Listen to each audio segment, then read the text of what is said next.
Hi hello అందరికీ welcome back to my channel. నేను మీ రవలి. అందరూ ఎలా ఉన్నారండి? అందరికీ వైకుంఠ ఏకాదశి శుభాకాంక్షలు. అందరూ సంతోషంగా ఉండాలని కోరుకుంటున్నాను. మా హౌస్ దగ్గర రామచంద్ర పుష్కర్ని అనమాట. అక్కడ టోకన్స్ ఇచ్చారు వైకుంఠ ఏకాదశికి. ఫుల్ క్రౌడ్, అసలు నాన్ లోకల్ పీపుల్స్ ఎక్కువ ఉన్నారు. ఎవ్రీ ఇయర్ నేను తీసుకునేదానండి. ఆ రోజు దర్శనంకి వెళ్తాను వైకుంఠ ఏకాదశి రోజే. బట్ ఈ క్రౌడ్ చూసి నాకే భయం వేసింది. అంతలోపు న్యూస్ విన్నామన్నమాట, 6 మెంబర్స్ ఇలా చనిపోయారు తిరుపతి ఆల్ ఓవర్లో. 40 మెంబర్స్ మొత్తం ఇంజ్యూర్డ్ పీపుల్స్ అనేలోపు ఇంకా పైన ఎలా ఉంటారు అనేసి మేము స్టాప్ అయిపోయాము. ఇంకా ఏకాదశి రోజున ఇంట్లో పూజ చేసుకున్నాను, దేవుడికి అభిషేకం చేసుకున్నాను. పసుపు, కుంకుమ, గంధము, పాలు, పెరుగు, తేనె ఇంకా పంచామృతాలతో చేసుకున్నాను. తర్వాత పూజ చేసుకున్నాను నిర్మలంగా. ఇంకా నార్మల్గా తాంబూలం పెట్టుకొని నైవేద్యంగా పాలు పెట్టుకున్నాను, కాయ కర్పూరం కొట్టుకున్నాను.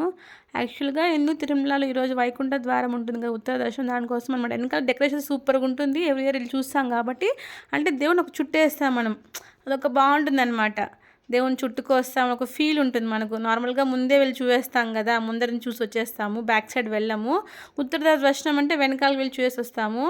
ఇంకా పూజ అయింది. నేను ఈవినింగ్ గాంధీ రోడ్లో వర్క్ ఉంటే వెళ్ళాను, హనుమాన్ టెంపుల్ దర్శించుకున్నాను. తర్వాత ఈవినింగ్ రామాలయంకి వెళ్ళాము. ఇంటి దగ్గర రామాలయం ఉందన్నమాట. కొంచెం గుడికి వెళ్ళలేదే అనుకున్నాను, రామాలయం టెంపుల్కి వెళ్ళాను. ఎవ్రీ ఇయర్ నేను తిరుమలకి వెళ్తాను. ఈ ఇయర్ కొంచెం స్టాప్ అయిపోయింది అనమాట రష్ వల్ల. అలాగే మేము ఊరికి వెళ్ళే ప్రోగ్రామ్ ఉంది. టోకన్స్ వేస్తే ఇస్తుంది 13th నుంచి. ఇంకా దారిలో వెళ్తుంటే శివాలయం కనపడింది. శివాలయం చూసుకొని మన టోకన్స్ ఇస్తారంట 13th 19th కూడా తీసుకొని తీసుకోవచ్చు అనమాట. That's it today blog. Thank you for watching. Bye.